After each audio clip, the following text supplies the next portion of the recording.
Hello, my name is Dr. Carl Candlepun, and this is the 17th official episode of my Lost podcast. As such, it features spoilers for up to and including Season 1, Episode 17, In Translation. It features no spoilers beyond this point in the show. However, if you have not seen at least to this point in the series, I highly encourage you to do so first before proceeding with this podcast.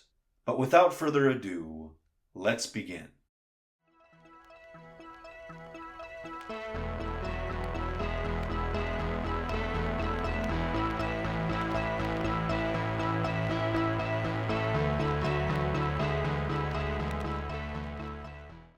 Hello, and welcome to another episode of Dr. Candlepun's Lost podcast. I am Christopher Huth, otherwise known as Dr. Candlepun. And I am Michael Huth, also known as Chiropractor Flickerson.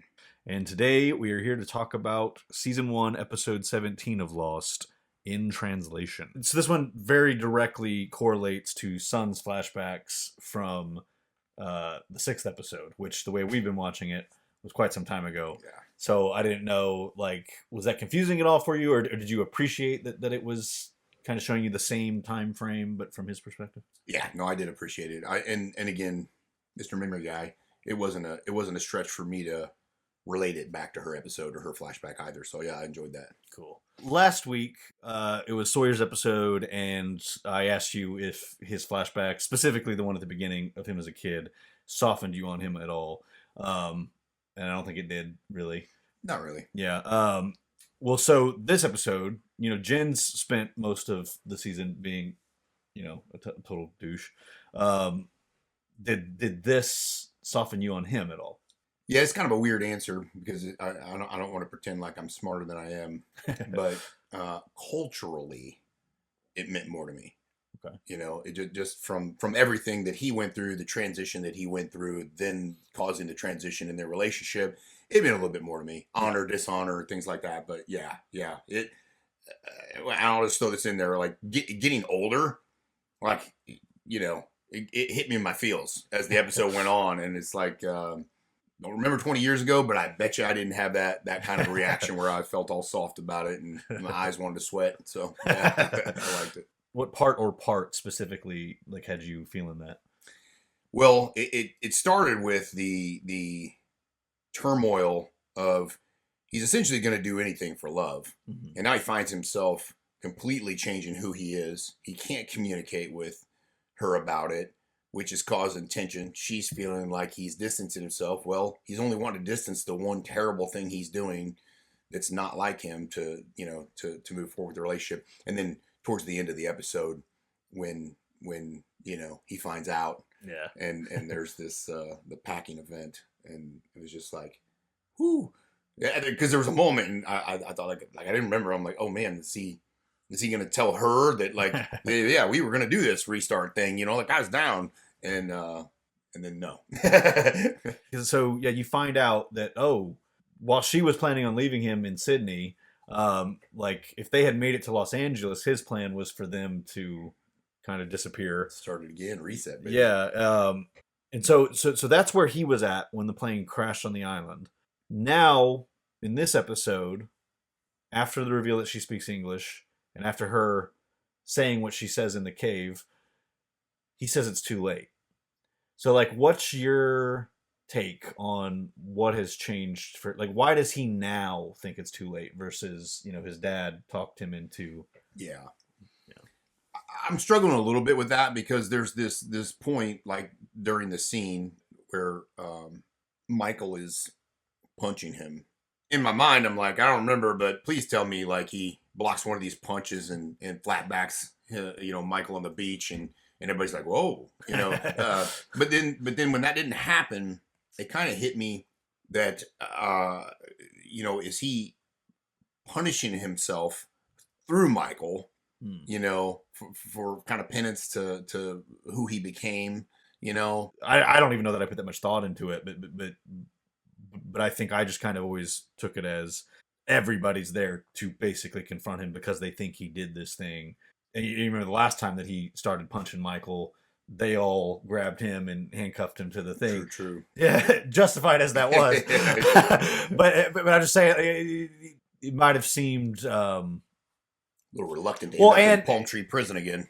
Well, I have the translations that is as one of our recurring segments for what he was actually saying in that scene. I mean, you could probably surmise this yourself from what Sun ends up saying, is that he's trying to explain that he didn't do it. And I think maybe it doesn't make sense to start, like, if he starts fighting back, like, they're just going to perceive that as it's like, yeah, this dude's an asshole, he hates Michael. I don't know. But you brought up the penance idea of, like, accepting that beating in response to the "it's too late" thing. So I didn't know if maybe part of what you might have been thinking there was that, like, maybe he doesn't want to go back to the beginning because he feels that he doesn't deserve to. Yeah. Is that? Yeah. Right. Fits right in there with my thought process of like he's almost feeling unworthy, and then he needs to pay more. When ultimately, I think you'd agree when you see what's happened to their relationship, he's paid more than he probably even realizes at this point. Because once again, they secretly wanted the same thing. She wanted to escape, but then he made her believe that there was a chance to reset. That was his plan all along. Had no idea she was going to leave, and now he's in this spot where, I mean, arguably you've got no distractions other than staying alive, and he's just. So and again, this is one of those things where I don't remember if I've thought about it too deeply before this time. This time, knowing that we were going to talk about it in a recorded setting, I was like, okay, I should probably, like, actually really think about this. Like, why is it that he's not willing to restart where that was his goal before? Obviously, the big thing that has changed is he realizes that she learned this whole other language without him knowing. Yeah. And obviously he feels betrayed about that. He feels betrayed earlier in the episode when she, like, clearly thinks that he burnt the raft. And so I think what he realizes at this point is, like, oh, we're even more disconnected than I realized. Yeah. I don't know her any better than she knows me. Yeah. And like, what's way more open to interpretation at this point, and we may get some clarification on it later on, is, like, does he blame her for that, or does he blame himself, or both? And, like, because I mean, like, when he tells her, well, so let me back up a bit, because another thing I had in there was that I wanted to maybe ask your thoughts on, if you even noticed it, because it can kind of go past you if you're not paying attention. But, like, she's, like, pleading with him as he's packing in the cave. She's pleading with him in Korean. Then as he starts walking away, she yells in English, "I was going to leave you." Mm-hmm. And she said, "But you made me change my mind. You made me think that you still love me." All of that's in English. Yep. Any thoughts on this? Yeah, it hit me. It goes back to what I think I talked about last episode that we recorded. Is like, I have this sneaking suspicion that he also speaks English, and and I don't know where I get it from, but I mean that almost I could still be wrong, but it leans towards the credibility of what I'm believing, that she said all of that in English, and he responded in kind with an appropriate response in Korean. Okay, and I actually did mean to ask that too. That would have been. I wanted to ask if this episode did anything to dispel that theory for you. It doesn't sound like it did. No, but at the same time, it's ridiculous because if he's getting his, I mean, it's like, it just, I don't know, it doesn't make sense. But then again, neither does half the stuff on the island. So it still seems weird to me, because I'm like, what a weird response to have to that English rambling that she threw at him, not making light of what she said. Like, if he doesn't even understand at all what she's saying, then how does he have the perfect response that, it's too late? Well, unless he's just charades. Sorry. I mean, he maybe he's seeing the emotion and being like, that's what my wife looks like when she's begging me to come back. I'm out. Well, so let's set aside, whether or not Jin speaks English. I guess a better way to ask what I'm trying to get at is, she's speaking to him in Korean up until that. Why at that point, when she says those things, does she switch to English, do you think?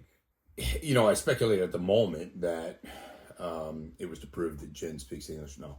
I speculate at the moment that she wanted to say it, but she didn't want him to understand it, which is weird, but, My thought is along similar lines. I think she's confessing that she was about to leave him. Yeah. And leave him in such a arguably harsh way.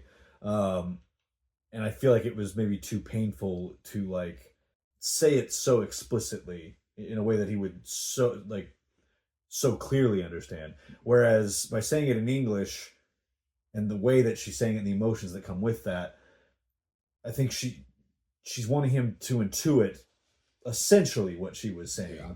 It's too painful to say in her native language, in the language he understands, but she is communicating that sentiment through her emotions, and that is what he's picking up on.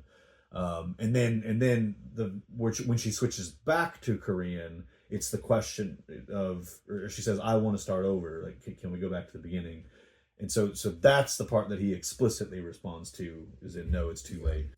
Well, so going back to the flashbacks, you were talking about how they did manage to soften you on him a bit, and that the honor and dishonor was part of that.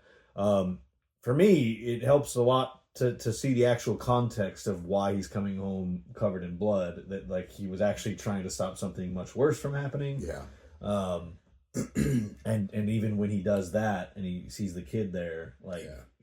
I think that whole piece of that flashback where he's told to go deliver a message to this guy, and he is so naive and so innocent that he has no idea what her father's capable of or what he's asking. Yeah. And this guy's response, he finally picks up on, man, what's up with this guy? You're supposed to say the boss is unpleased, you know? And here he is giving him his prized dog to take back. There's such a, you know, just a naive piece to what he was getting into. And then going back and having to face that and figuring like again, pretty gutsy move. I mean, this guy's essentially putting you on notice exactly how you're going to behave as he goes and assassinates this dude in front of his family. And you know, he's sitting there at whatever point that he crafts this plan in his head, like, I'm gonna go in there and I'm gonna rough this dude up, and you know, I'm gonna play the mean cop so they don't have to see the killer cop, so to speak. I thought that was interesting. And then if we can flash back to when he gets home and he's washed off the blood and son comes in, figuratively and spiritually, he's trying to wash what he's just done off of himself. The blood off his hands. Yeah, blood off his hands and take it out of his mind that this is what he's done, which again, to your point, is not half as bad as what they were going there to do. She comes in, she's first concerned about him, then she wants to know whose blood it is, then she's realizing, like, what is it that my father's asking you to do, essentially. And the unspoken part of that scene, when she smacks him and then she's the one that recoils, right? It's like he didn't have to say anything. She saw a look in his eyes that you only get from meeting the dark side of yourself, right? And he didn't have to raise a hand. He didn't have to do anything to get that reaction of like, oh, I don't know this guy. I'm not gonna even stay in this room and try to figure this out anymore. Yeah, that was kind of a heart-wrenching reality as well.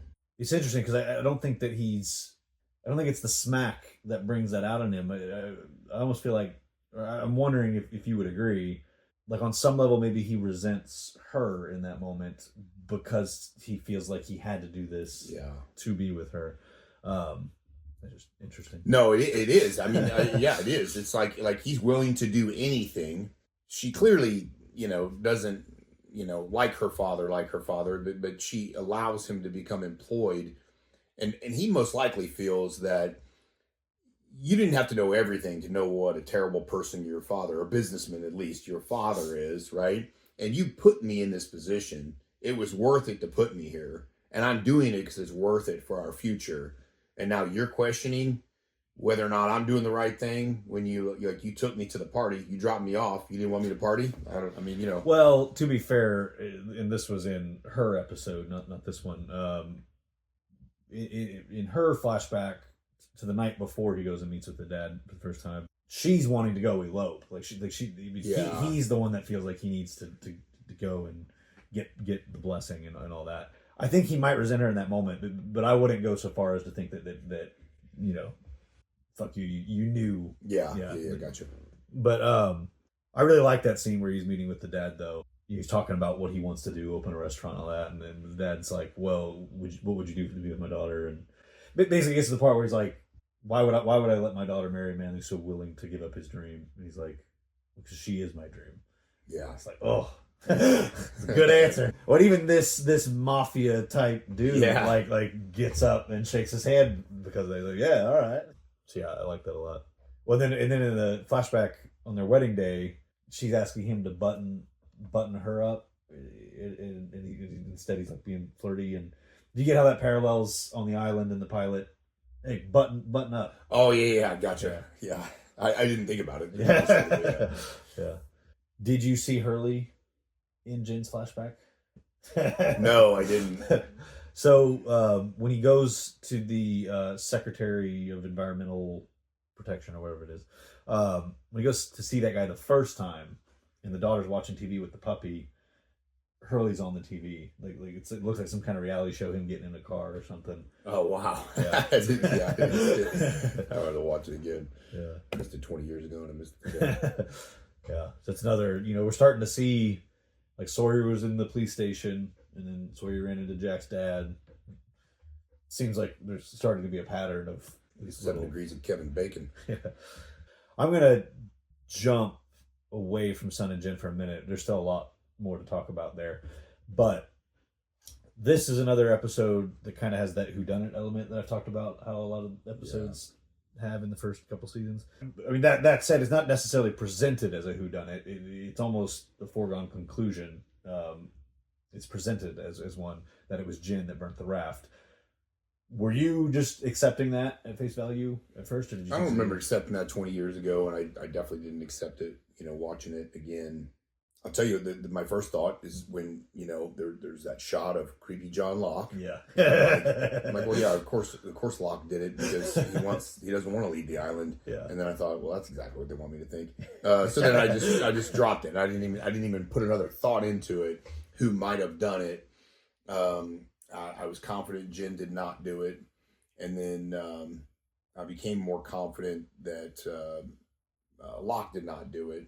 But when it came up who did do it, I'm like, man, did not remember it. I think I allowed myself on the one comment about him not seeming thrilled about New York. Mm-hmm. I probably allowed myself to think of it for a moment, but yeah, I just missed it pretty quick. Yeah, well, because that conversation about New York happens before the raft's on fire. Michael's telling him, like, oh, I can't wait to show you the Flatiron Building, and Walt's just kind of like, yeah, all right. Yeah, there's sand right here. Yeah, nothing. Yeah.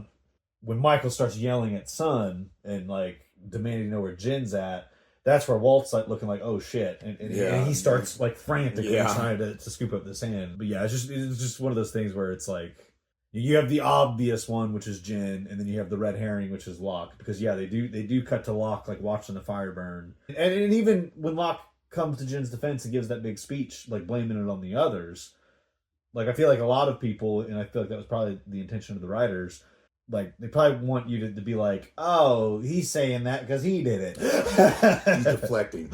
Yeah, but I mean, did you think in that moment that like, oh yeah, maybe it was the others? Yeah, I did. I mean, his speech got me. I was on that island and be like, yeah, let's get him. Well, so you have Locke's speech and him defending Jin and Sun. As that fight's about to start happening, it does seem like it's a foregone conclusion for them that like they seem certain that Jin did this. And and you know what? Let's go ahead and get into the translations. This is a good time to get into it. So yeah, this is our semi-recurring segment. I still haven't thought of a name for it exactly. Someone suggested that I just call it Lost in Translation. But I like that. But because this episode is essentially already titled that, I don't like reusing titles that have already been used for other things. And I know it's a weird thing that I should probably just get over. But whatever. Point is, semi-recurring segment where I translate pieces of dialogue that aren't in English that aren't already subtitled. I did it. There's quite a bit in this episode, and I did it for all of those scenes. There's nothing profound or shocking in most of the scenes, like at the beginning on the beach. You can really infer the gist of that. Nothing I would translate for you would make you go, oh. Same with, there's one line when the raft is burning, and Michael asks Sun where Jin's at, and she pretends that she doesn't understand him. All she said was, I don't know what you're talking about. Makes sense. But in the scene where Jin is brought in front of Michael, and he starts saying things in Korean, and Sun's there, but she's not saying anything. It is interesting because of the way that escalates. So like they're all yelling around Jin, and Jack's trying to keep Michael away. And Jin is watching this all happen. You kind of hear things from his perspective where he doesn't understand what's being said. You know what? That's a pretty compelling. That would suggest he doesn't understand what's being said. Well, unless he doesn't want to give up the ghost to them, and so he's trying to tell her. Well, what I mean though is, why would the show depict his perspective to us as it being gibberish? Yeah. I've been tiptoeing around it because I didn't want to rule it out if you wanted to keep holding on to that theory, but it's dead. I think that works as official confirmation that he does not speak English. I mean, we'll never know unless I talk to the actor. No, that's good. Anyways, so after we get that little snippet of like he doesn't understand what they're saying exactly, but obviously everybody's pissed off. He then looks to Sun, and what he says something to her, and what he says is, "You don't believe me either," and then and that's where Michael's like, "What did he say? What did he say? What did he say?" And then he starts talking to Michael, and he says, "I didn't." He says, "I didn't do it." And Michael's like, "Say it again, because he can tell. I think he can tell that he's repeating the same thing. And he says, "I didn't start the fire, okay?" And then that's when Michael hits him the first time. Jack grabs him. I think Jin's on the ground at this point. He says, "It was already burning when I got there." He gets up, and at this point, Saeed's saying to Jack, just like, "Let this happen." And so Jack backs off. Michael hits him again, and he says, This is what happened to my hands when I was trying to put out the fire. Look at your hands." But that was the part I found the most interesting and the most worth sharing, is because he was trying to hey, look, yeah, my hands look like this, and that's part of why you think I did this. It's certainly why Sun thought that he did this. But look at your hands. Your hands look the same way because you were trying to do the same thing. Yeah. But that's the part where she yells stop. I think that's the part where she's 100% convinced that he didn't do it. Yeah, he didn't do it, and then she has to reveal this in order to stop this from happening. So then from that point, everybody's shocked that she speaks English, and then and she's telling him he didn't do it. He was trying to put it out, and then Michael asks, "Well, then why did he run?" And then she says something in Korean, and that's the last part that I translated, which is, he's asking why you ran away when you did nothing wrong. And then Jin just doesn't answer her because he's so shocked and betrayed and hurt, and so he just doesn't acknowledge that. I thought that was interesting. But it brings me to the question, why do you think that he went off? What I'm trying to ask is, the night of the fire, Sun goes to the caves, she finds him putting water on his hands, and she says, "You did it." And he's like, "What?" And she's like, "Michael was trying to get us off this island. How could you do that?" And he's like, Michael? Oh, you're so familiar with him. You Michael, know his name, yeah. You're worried about his situation, not me.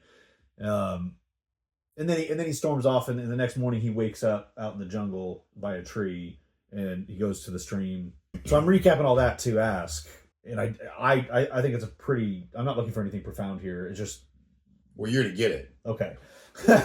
They're wondering why he ran off if he didn't burn the raft. I think there's a pretty simple explanation, but I'm just curious what your thought is.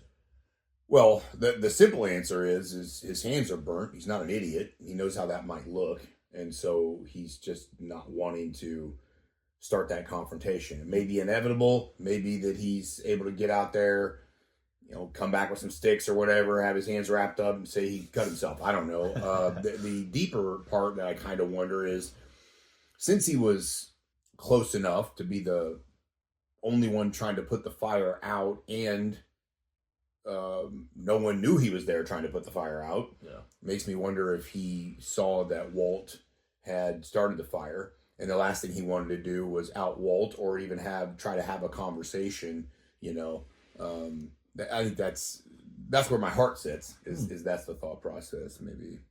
I actually hadn't thought of that possibility. I really like it because then you could say that in the scene where he's getting punched over and over again, he could, without speaking English, point at Walt. Yeah, point at Walt. Beat him. You want me to beat my son? And actually, I actually really like the idea that Jin would sit on that. I mean, it would kind of parallel in the flashback beating up the guy in front of the kid and him feeling remorseful mostly because of the kid being there. And if you remember 2 episodes ago, like when Claire showed back up, remember he's asking Son, like, and the baby, like, do you think the baby's okay? These things seem to suggest that he cares about kids and all that. So I actually really like that idea. Hadn't thought of that. That's not where I was going. My take was that he wasn't even worried about other people thinking that he did it. Not that doesn't make sense. Yeah, but I don't know where you're going. I like that too. Well, is he's so upset with her in that moment for coming and accusing him of doing that, and that he's like, all right, fuck you, like he just needs to storm off and go, and yeah, he goes out and he wanders around and passes out under a tree when he gets tired, wakes up in the morning, hand still hurting, goes to his stream, Sawyer finds him.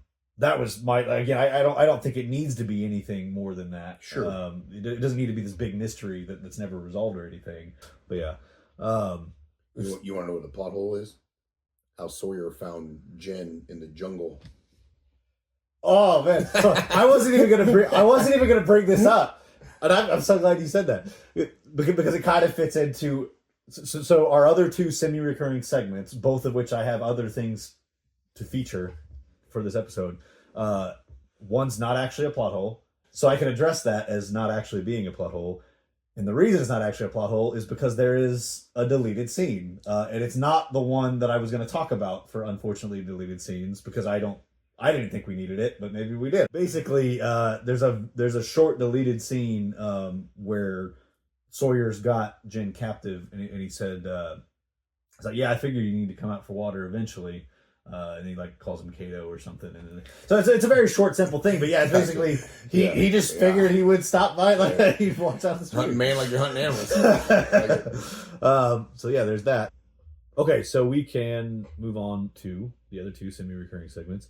So the not actually a plot hole that I wanted to address. So what it says on Lostpedia under continuity errors and goofs or however the section's labeled, it says that Jen gets that dog as a puppy. Then the next day when he comes home with blood all over him, the dog is an adult dog. It is an adult dog in that scene. That scene was shown way back in the 6th episode.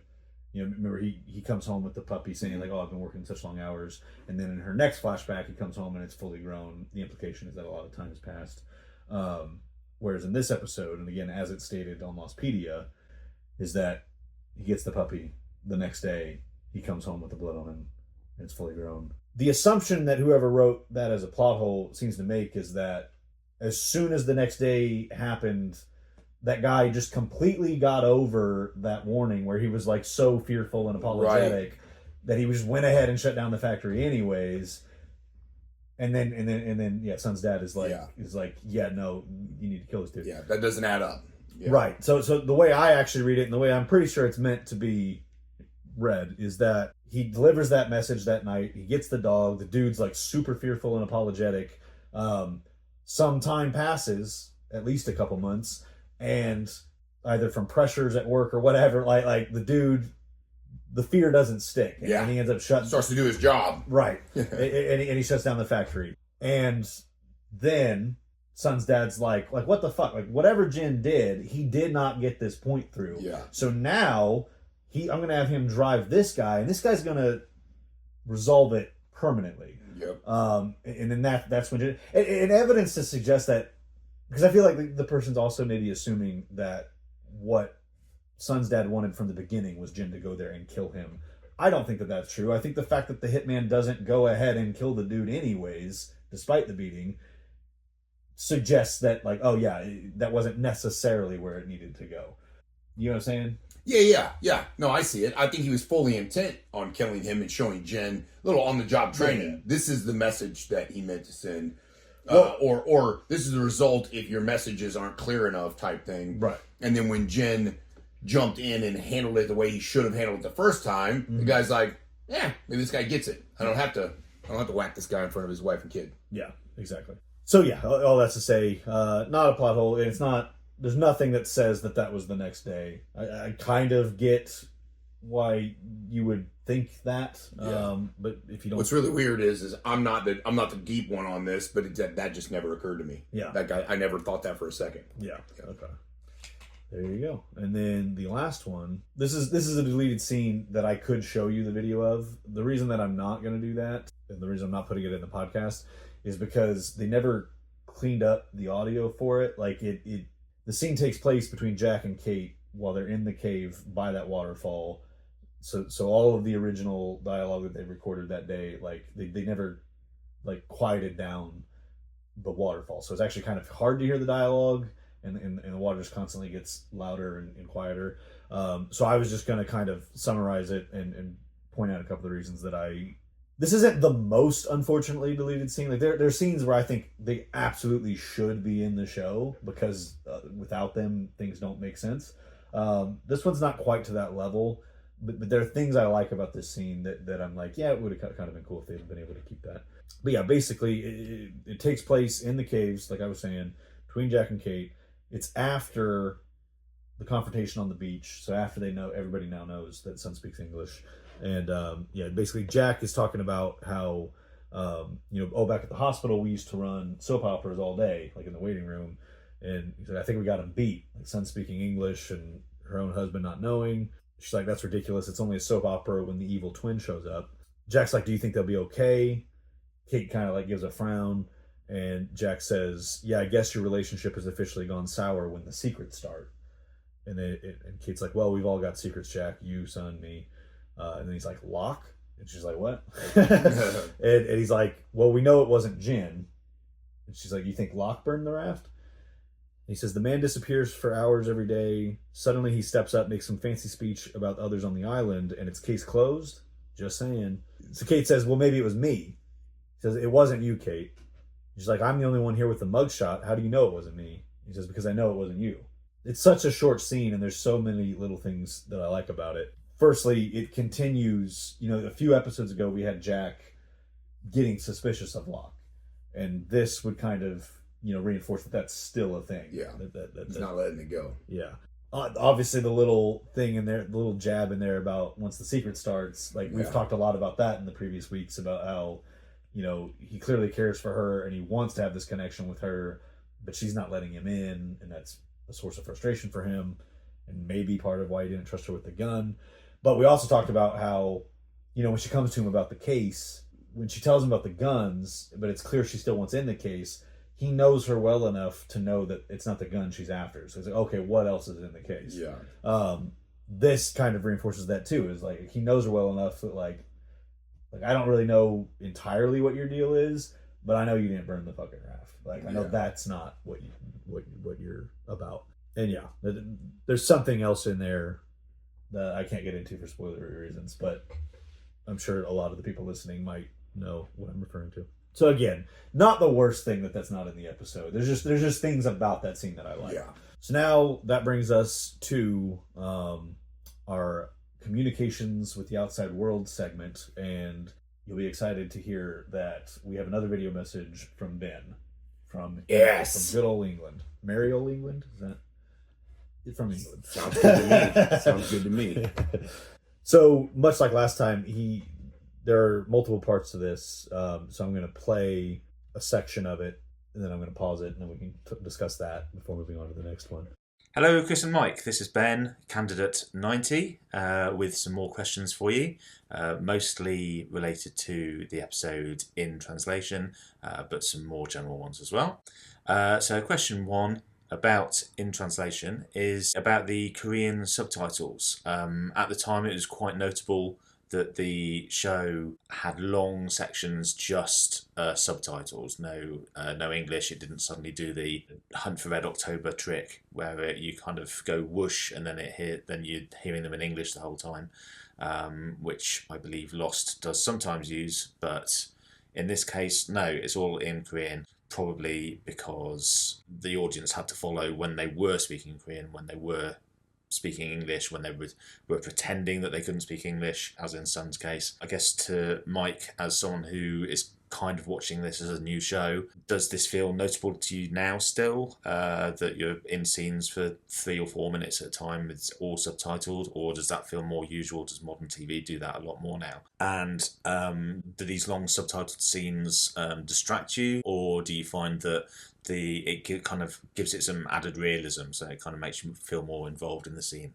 Man, I love that. First off, the Red October reference, like, what? I love that. So, well, and real quick, I want to. He says that he thinks that Lost has done it. So we've actually already seen an episode that did that exact thing. In Saeed's flashbacks, he's torturing the guy and he's speaking in Arabic, and then yeah, it kind of pans around the guy's head, and then suddenly it's in English. And the implication is they're still speaking that language, but we're just now hearing it in English. Yeah. So yeah, I just wanted to. Yeah. No, I get it, and I like it, and I like the question, because as time has passed, Ben's exactly right. I've grown more accustomed to that, and there's a twofold reason. Number one, it is used more often now. The other part, is my least favorite part about this reality is on Netflix. There's just tons of shows and movies that are, all subtitled. Like there's no English language in them. And the funny part about the question is the second part of do I find it distracting, or 3 and 4 minutes? The funny thing about that is I would have never guessed it's 3 or 4 minutes long. Like, it's so undistracting. And the main reason why is my oldest daughter, she would want me to, we watch movies a lot, and she'd want me to watch movies, and I'd find out subtitles like, no, I can't do it. I don't want to read a movie. I don't want to do that. And she'd give me the business about it, and so I would have too. I know you would have. And so I reluctantly watched a few, and I'm just like, yeah, my bad. Because that movie was great. I didn't mind reading that movie. So yeah, I don't even notice it. But I love the question, but I don't even notice it in this. And Nice. and it makes me wonder if 20 years ago I was like, all right, I don't want to read this show, but yeah, that's great. Yeah. Well, and all I have to add to it is, talking about that Saeed thing. Ben gives some good reasons for why it wouldn't have switched to English for us. Another good reason for why Saeed's episode did switch to English, whereas this one didn't, is that actor doesn't speak that language. So Yeonjin Kim, who plays Sun, is native to South Korea. I believe Korean's a first language, fairly confident of it. Daniel Day Kim is Korean, but he's American, and I actually think Korean is his second language, but he spoke Korean before the show. So it just wasn't a realistic option to have all those actors speak in that language, with only the amount of time that they have to prepare and film that episode. I mean, a real professional would have learned the language. Yeah. But Another question about in translation is regarding that ending with the Damien Rice song that plays over the ending montage, and then Hurley's battery craps out and it cuts out at the end. I was just wondering, really, if at the time, or if now that was as much of a relief to you as it was to me, because I was also watching J.J. Abrams' other show at the time, Alias, and that constantly ended with sappy montages with some, Damien Rice type man and his guitar, mournful acoustic song playing over it. I was so sick of it. The fact that Lost was doing it as well, I was so worried that it was going to be the case all the way through. And as I was watching this episode, on the live broadcast in the UK, I turned to my flatmate and I said, I hope Hurley's batteries run out soon. And then 5 seconds later it happened. So I was just wondering if either of you two kind of went through a similar experience around that. The fact that you're begging your flatmate for his batteries to go dead, and they did, I would have liked to see that, that conversation. But so were you annoyed at all by those sequences? No, I mean, I love music so much that if I was looking at it through Ben's goggles, though, if I was looking at it through that perspective, sure, I bet if I really kind of dug deep into that thought process. And another thing, shame on me, never watched Alias, never watched the series or anything, And so if I could have put those two things together, if I'd been watching it, I think I would have absolutely been there. I will say for my part, like I didn't feel like they were doing it every episode, and there were a couple instances where I actually really liked, or at least there's only one that I can think of off the top of my head. I feel like there might be another one that I'm forgetting, but the one at the end of Sun's episode where it's Willie Nelson and the two groups have split. There's the beach group and the cave group, and it's the song. I don't know if this is the name of the song, but it's like, "Are you sure this is where you want to be?" Yeah. It just so perfectly fit like what was happening, and Hurley's listening to it, and I really liked that one, and the other ones didn't bother me. Now, yeah, if I was watching Alias, which I watched like the pilot when it first aired, and I was like 10, but if I was watching another show where they did it every episode, like I could absolutely see that getting on my nerves, and then not being into it once Lost started doing it off and on. But yeah, for me, it didn't really bother me. So I wasn't like relieved that his batteries died, but I loved the comedic moment of that. Yeah. Because like you could start to wonder, like okay, like how long is he going to be able to do this? Like, is this going to be part of the show for however long it runs? Yeah. And then for them to run out, I was like, oh, perfect. Yeah, that had to happen eventually. And then normally the episodes end on such a dramatic note. Yeah. So for that to be the final thing before it's like, yeah, the only other ones that I can think of, for some reason I'm only thinking of 3, and I feel like it had to have happened more than 3 times. But there's this episode that we're talking about.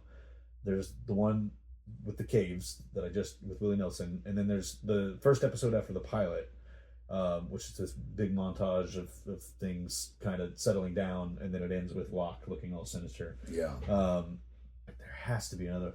I think the end of Sawyer's episode, his first flashback episode, there's a short montage with a song that's played over. It's when Saeed's leaving, he's going into self-imposed exile. The weird thing about that one is, I'm 90% sure that this is true. It's not presented as the song that Hurley's listening to. It's just a song that plays over the episode. It's a little odd. Movie credit song. Yeah. And I think that one kind of rubs me weird because it's not, because it's just kind of the language of the show that's been established outside of that episode is that you only hear songs like that if a character is hearing it. Yeah. So for the episode to just randomly play that over or something, I think that one I would absolutely agree. Like I don't like it. I mean, it doesn't like ruin the episode for me or anything, but yeah, I don't care for it. Anyways, hopefully I'm not forgetting another one. The other thing I did want to say on that topic that I did remember is that Ben pointing out, because I hadn't seen Alias, so Ben pointing out that Alias was doing that, and that was another J.J. Abrams show. I do almost wonder, because we've talked about how by this point in season 1, J.J. Abrams had left Lost, so he wasn't part of making the show anymore in any significant way. But now that he's pointed out that Alias did that so prominently, I do wonder if that was a J.J. Abrams thing. And then once he left the show, it's like, okay, we don't really want to do that anymore. That's J.J.'s thing. Yeah. So yeah, just interesting. Fools. All right, and then... So this next question is kind of related to In Translation, but it's quite broad as well. While I was watching In Translation, I was struck by how good a performance Malcolm David Kelly as Walt is giving. I believe I got that name right. I just did that off the top of my head. But yeah, he's just giving a really natural, believable performance. Very, very convincing. It doesn't feel like over-rehearsed or that he's been coached by his stage school parents or anything to like hit all these different beats or anything like that in the trailer beforehand. It does feel like he's given, I'm never pulled out of the moment. So I think that's a really good performance, especially for a child actor. So I was just wondering if you're kind of feeling the same way or if you're bumping up against it, and also just more generally, if there are any other performances that are standing out to you, or perhaps that's standing out as particularly good or particularly bad. Personally, I really can't think of, maybe through the whole series, but certainly so far, I can't even think of a single performance that is less than good, and most of them are great. Even like all the supporting actors, all the little roles, like the air stewards and on the plane and stuff like that. Just across the board, it's all good. I think that Matthew Fox comes in for some stick for his acting style, but personally, I really like it. I really like his. I hesitate to call them micro expressions, but the micro expressions on his face, or like the breadth of expressions that he does with his face, I really enjoy them. I think for someone who's going through what that character is going through, it's perfectly reasonable to me that he would be that you would see those emotions kind of crashing across his face. But anyway, I wonder how you were feeling about all the performances on the show. Well, so first, let me say, Malcolm David Kelly. That is in fact correct. That is his name. But then, I'll let you answer the... Start off with Walt, yes. Equally impressed. I wouldn't push back on that. Or the broader statement of just every scene with every actor. There's not been one. I mean, and I don't try to be critical. It's fun in these settings to be a little bit... I don't try to be overly critical, but... I watch shows where sometimes I'm just like, well, that is just so poorly done. It's just, and I've seen a few lately. I'm just like, the whole movie's that way. I couldn't, if you offered me money, I couldn't pick a single actor, supporting actor, or scene where I was just like, yeah, that was terrible. Like I would have done that. So yeah, I've kind of in short answered all of it, but I like that. And then the last thing I want to say is Michael Fox, Jax. Matthew Fox. Michael Fox is also a brilliant actor. He throws his middle initial in there. Matthew Fox, I love what Ben said about his. He said micro expressions. I wouldn't have come up with any other term for that. No matter what it is that he's trying to portray in the moment, the gravity and weight of what he has on his shoulders is always some way, somehow, an underlying expression on his face. And I think maybe that's what Ben's saying. It's the same thing as Ben's saying. And I would agree. Is there anybody, I don't know that you've been thinking consciously about it too much, but yeah, is there like a performance in the show that like stands out in particular to you? As a really, really good one? Yeah. Or a bad one, yeah, actually. Yeah, well, I've never discussed. Like, I don't think there's been a bad one. I will say, I can't think of a performance that I found bad in season one, and I agree with what he's saying, especially for network TV. Like all of like the little supporting, even flashback characters, like super solid. I mean, the gun selling Sawyer the gun in Australia. I remember watching that, yeah, and just being like, that's pretty good for like one scene little thing. I mean, it's simple. I mean, it's more simple. Not taking anything away from it. I love Hurley. I mean, I just like his character. I mean, that's just a dude I'd like to hang out with. Like he's got this kind of dry sense of humor about him. You know, like you gotta be paying attention to him to get all of his stuff. But he's laying it out there. I think that's really good. Again, pretty much all the main characters. I mean, even the people I don't like, they do a great job of getting me not to like them. Well, that's why I don't know that I would use Hurley as an example, and maybe this is completely unfair. I'm saying to me personally, just because. And I don't know this for a fact, but I somehow get the sense that is a lot of what Jorge Garcia, that's the actor that plays him. I feel like that's don't name shame me. I feel like I just want to make sure that you know. I have no idea. I just get the sense that he's kind of like that in real life. I mean, it's probably amped up in the show. That's probably why I like it so much, though, right? Like, well, I want to hang out with that guy. I just want to. No, sure, but when Ben asks that question, the way I take it is like who's acting is so good that it's like, gotcha. I don't know. Like I said, that might not be a fair way of reading the question. Or no, I think you're 100% right. That's I took it to the next level, two levels down maybe. But no, I think you're right. That's exactly what he's asking. Well, so like where I go to is the two so far that stand out slightly more to me. I don't know. They are all really good. Because I was gonna say Locke, who I think is one of the more obvious ones to point at. Yeah. And I've seen him in so many other things. Like I know that dude's a great actor. But the guy Josh Holloway plays Sawyer. He's so good in that role. In all the little subtleties that he does are so great. But then as I was thinking about them, I was thinking honestly, Evangeline Lilly as Kate. Like there's so much that she does, and this was her first big thing. She did like some sex phone line commercials. Like, she was an actress in a couple of those, and she was actually like an extra in Smallville, which I had watched before this. But this was her first major acting role. Like it. Yeah, and knowing that, like, makes it all the more impressive that she does as good as she does. We can make a whole episode just answering that. Just I should say reminiscing about that question. I love the question, but I could spend way too long rambling on that. But if we were gonna make it a short thing that you could edit into something usable, I just agree with Ben wholeheartedly. Even the people I don't like, I love the acting. I love everything that's going on in this show. And my only regret is not knowing exactly how I felt about it back when I first saw it. But I mean, obviously, I mean, man, I was digging that show. I was digging that show, with the pilot. I knew I wanted to see this, so yeah, I love it. But okay, thank you again, Ben, for sending a video message in. Now, to everyone else, if you guys would also like to be featured on the podcast in the video form, you can do what Ben did and send us an email at dr.candlepun@gmail.com. It can be a video message, or it can be an audio message, or you can just write an email.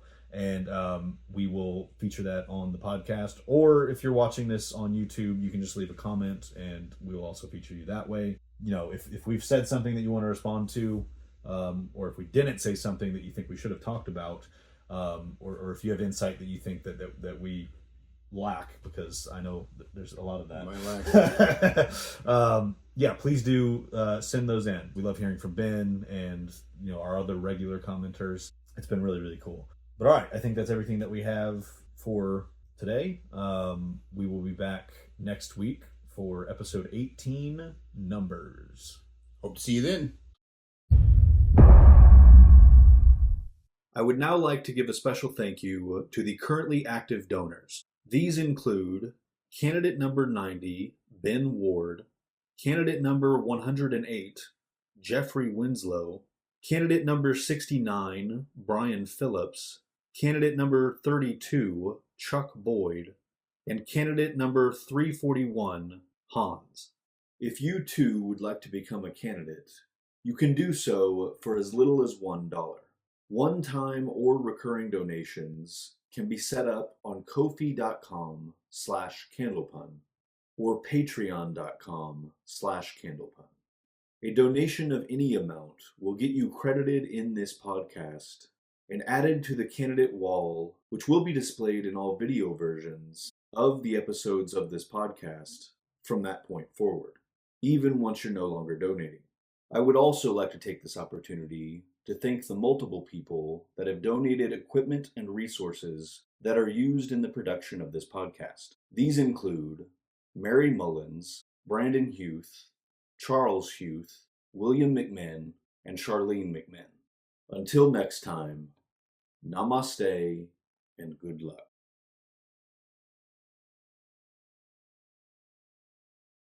I don't feel like Lost so far has done it a whole lot. Like let me rephrase that, because it sounds like it's like they're gonna. Oh, just wait.